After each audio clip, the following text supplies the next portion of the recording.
What's up, ladies and gentlemen? On today's episode of Play Bite, we're voting for the Game Awards. This is probably the best time of the year, to be honest. I wish Game of the Year wasn't the first nominee. I wish it was the last. But it is what it is. This one's actually kind of hard to vote for, though. Because out of these six, I've only played three of them. I didn't finish Legend of Zelda.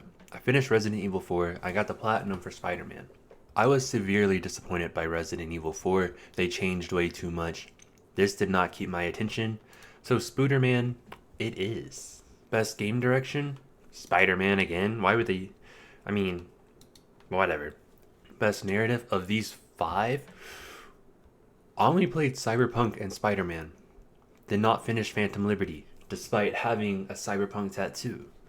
We're going with Spider-Man. Best art direction? Hi-Fi Rush was dog shit. I haven't played Alan Wake 2. Liza P might be okay. I'm not entirely sure if I would say it though. But honestly, out of these five, Liza P was definitely the best. Zelda was more or less the same, and Mario just looked generic. Best score in music? I mean, the only one I played out of these was Zelda, and I'm not gonna vote for a game that I didn't play for, you know? Best audio design? Again, I didn't play these two. This game is dog shit. Spider-Man I've platinumed, and I just completed this. Best audio design? Honestly, it's Spider-Man. It's Spider-Man. Best performance? Did not play Final Fantasy 16. Didn't play that yet. I mean, he just did his regular voice. Didn't play that. Didn't play Yuri Lowenthal. Innovation and accessibility? Spider-Man. Games for Impact? I did not play any of these, so Chances Sonar, whatever you are, you got my vote. Best ongoing? This one's hard. Cyberpunk, definitely, I'm still playing it pretty regularly. But Fortnite with the OG season, it's taken over my life. It's literally 2018 again. Best community support? Cyberpunk, easy peasy. Look at the mods for it. It's got like over 100 pages of it. Best independent game. So, I didn't play any of these. I did not play a single one of these. However, I did want to play this one. This one caught my eye a lot. I just haven't got around to playing it. So, it gets the vote. Best debut indie game. I'll just vote for it again because I didn't play any of the others either. Best mobile game. Hello Kitty Island Adventure. That was not something I expected. I didn't even know Monster Hunter got a game. Probably gonna vote Final Fantasy VII because I have played quite a bit of that. But this was actually really fun. Like, if I remember correctly, it came out in August or at the end of July. Because I remember playing it when I was in Cancun. And it was like Animal Crossing, but on your phone. But Final Fantasy's better. Best VR AR? Probably Resident Evil Village, because that's the only one I played. This Game Awards up to this point have been pretty lackluster. Best action game?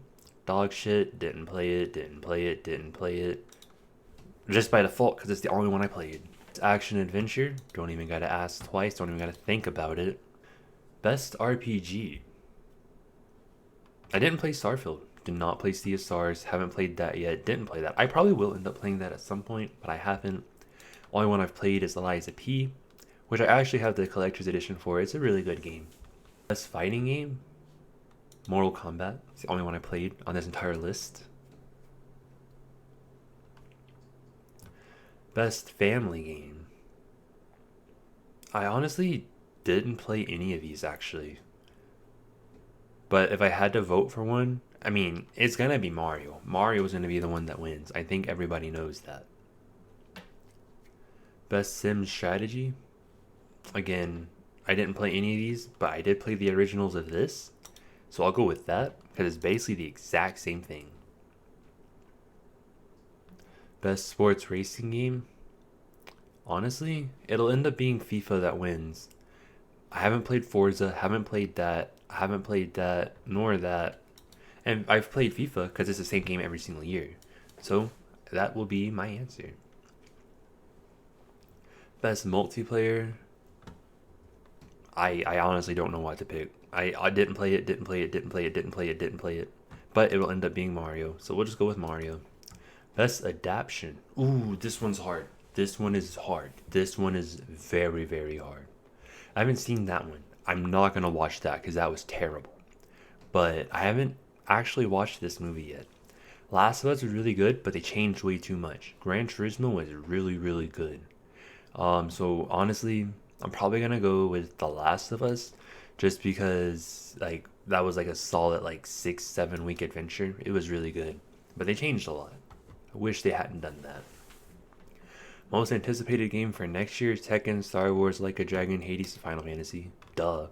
I'm excited for the new Yakuza, but I'm not like over hills in love with what they're doing with the series right now. Especially with Young A, that's terrible. They need to recast him before they do another one with Kiryu.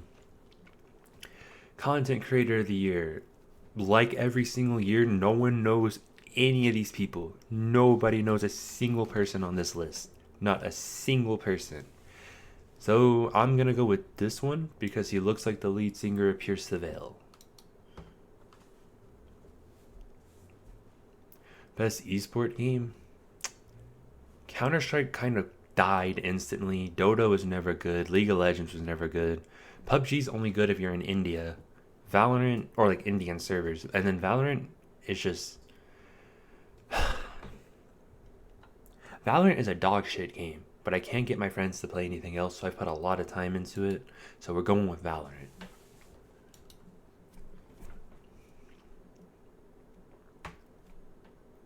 Best esport athlete. Lee. I don't know who any of these people are. I genuinely don't. No one follows esports. Like, esports had its thing for a couple years, but like, no. It's like no one cares. I'm gonna go with this guy because he plays Valorant. Best esport team. I'm gonna go with these guys because they're fun to watch in Valorant tournaments. They get really cocky. It's really funny. Best esport coach. Okay. I'm gonna do it with this guy because he looks like the FBI agent in Marvel. Best esport event. The only one I watched was Valorant Champions.